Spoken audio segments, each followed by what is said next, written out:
Jujutsu Kaisen के इस वाले एपिसोड में मेनली हमने देखी दो फाइट, जो कि एक थी तोजी की और दूसरी थी king of the curse Sukuna की। एपिसोड शुरू होते ही हम देखते हैं तोजी को, जो कि उस डोमेन एक्सपांशन में एंट्री तो कर चुका था, और एंट्री करते ही शुरू होती है तोजी और उस ड्रैगन की फाइट। और उन दोनों की तो फाइट चल रही थी, उसी दरमियान हमने देखा कि ये जो लोग खड़े थे ये सब मुंह लटका कर उस फाइट को देख रहे थे कि तोजी कैसे उस ड्रैगन को ओवर पावर कर रहा था। जहाँ पर मेमे तो एकदम हक्का बक्का हो गई थी और ऐसा लग रहा था कि तोजी उनको इनडायरेक्टली बोल रहा है कि बेटा अभी तुम रुको, बाप आया है, बाप सब ठीक करेगा। और तोजी उस फाइट में प्योर मेनियक लग रहा था। तोजी ने उस टाइम कुछ बात नहीं की, सीधा आया और उस ड्रैगन का स्पिरिट को वही पेल कर मार डाला उसने। और उसी के साथ उस ड्रैगन का स्पिरिट का डोमेन एक्सपांशन तो खत्म हो गया। और तभी तोजी अपने बेटे मेगुमी को लेकर बाहर निकल जाता है, वो भी इतनी स्पीड से कि मेगुमी भी 2 मिनट के लिए शॉक होता है। और ये जो तीनों खड़े थे उनको तो पता भी नहीं चला कि कब तोजी ने मेगुमी को बाहर ढकल दिया। अब तोजी खड़ा था मेगुमी के साथ बाहर, और अंदर खड़े थे नानामी, मेरी माकी और वो जेनिंग क्लैन का लीडर।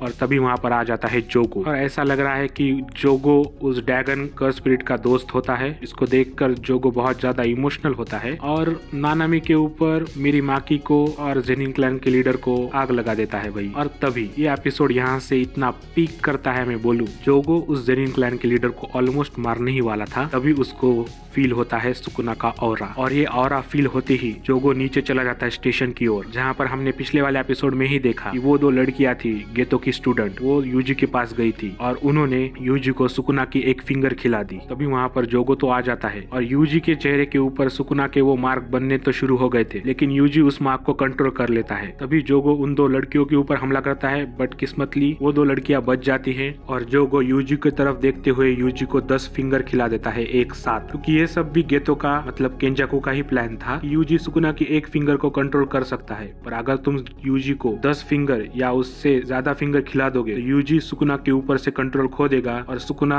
यूजी की बॉडी टेक ओवर कर लेगा। और उस हरामखोर केंजाकू का प्लान भाई इस बार भी सक्सेसफुल होता है। अब जोगो ने तो उसको 10 फिंगर खिला दी और वो 2 लड़कियां बच चुकी थी, तो जोगो उन 2 लड़कियों के ऊपर अपना अटैक करने ही वाला था कि जोगो का हाथ कट जाता है और हमें कैमरा का एंगल घूम कर दिखाया जाता है कि किसने काटा भाई, the king of the curse Sukuna. अब जैसे ही सुकुना ने यूजी की बॉडी पर टेक ओवर कर लिया, तभी जोगो पीछे हट जाता है और वो तीनों लाइन में खड़े थे, मतलब वो 2 लड़कियां और जोगो। मतलब तुम सोचो, तुम हो इस एनिमे के विलन और तुम्हारे इस एनिमे के अंदर एंट्री हुई है 3 साल के बाद, तो तुम्हारा सबसे पहला डायलॉग क्या होगा? सुकुना कहता है तुम तीनों को प्रॉपर से झुकना भी नहीं आता क्या? और भाई यही बोलते ही वो 2 लड़कियां तो प्रॉपर झुक जाती हैं। जोगो जो है वो एक टांग मोड़ कर झुकता है और सुकुना अपने स्लैशेस से जोगो का ऊपर का मजला उड़ा देता है भाई। अब सुकुना उन 2 लड़कियों से ये पूछता है कि तुमको क्या चाहिए मेरे से? तभी वो 2 लड़कियां बोलती है कि नीचे स्टेशन के अंदर एक बंदा है जिसको आप मार डालो। बेसिकली वो गेतो की बात कर रही थी, इसकी बॉडी के ऊपर अभी केंजाकू ने कब्जा कर लिया है। और उसके बाद वो जो बोलती है कि अगर तुम उसको मार डालोगे तो मैं तुमको तुम्हारे बाकी की फिंगर्स का पता भी बताऊंगी। यही पर सुकुना की सटक जाती है, पर बंदा दिखाता नहीं बिल्कुल भी। पहले तो उन 2 लड़कियों को बोलता है कि तुम अपना सिर ऊपर करो, और एक लड़की का तो भाई सिर उड़ा देता है और दूसरी लड़की का सिर बीच में से काट डालता है। और फिर जोगो के साथ वो एक डील करता है कि अगर तुमने मुझे मारा तो तुम जैसा कहोगे मैं वैसा ही करूंगा, और अगर नहीं तो मेरे यहाँ पर कुछ दूसरे भी प्लान्स है, जैसे कि मैं पूरे शिबुया में कोई भी बंदा जिंदा नहीं रखने वाला सिवाय एक को छोड़कर। और अगले वाले एपिसोड में हमको देखने को मिलने वाला है सुकुना वर्सेस जोगो, जो कि ट्रेलर में हमने देखा सुकुना की वो फायर वाली जो फाइट थी वो अब शुरू होने वाली है। तो चैनल पे नए आए हो तो सब्सक्राइब करके जाना। वीडियो कैसा लगा कमेंट सेक्शन में बता सकते हो।